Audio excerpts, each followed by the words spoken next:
Hello welcome back to my channel. నేను మీ శారద. నేను ఇవాళ మీకైతే బ్రెడ్ క్రమ్స్ వేసి చూపిస్తున్నా అండి. ఇంట్లో ఎక్కువ బ్రెడ్ ఉన్నప్పుడు కానీ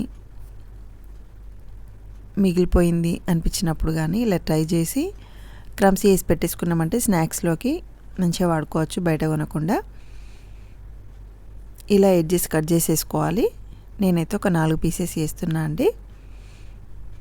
కట్ చేయాల్సిన అవసరం ఏం లేదు. నార్మల్గా చిన్న ముక్కల్లా కట్ చేసేసుకొని మిక్సీ జార్లో వేసేసుకొని మిక్సీ పట్టేసుకోవాలి. మధ్య మధ్యలో ఆపుతూ మిక్సీ పట్టేసుకోవాలి. పౌడర్ లాగా చేసేసుకోవాలి.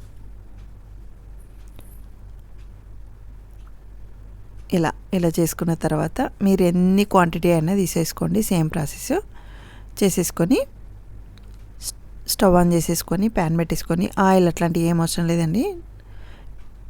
సిమ్లో పెట్టేసుకొని మధ్య మధ్యలో కలుపుతూ క్రిస్పీగా అయ్యేంత వరకు ఫ్రై చేసేసుకోవాలి. అవి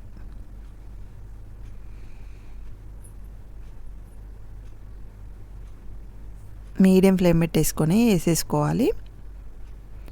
ఇలా కలర్ చేంజ్ అవుతూ ఉంటుంది.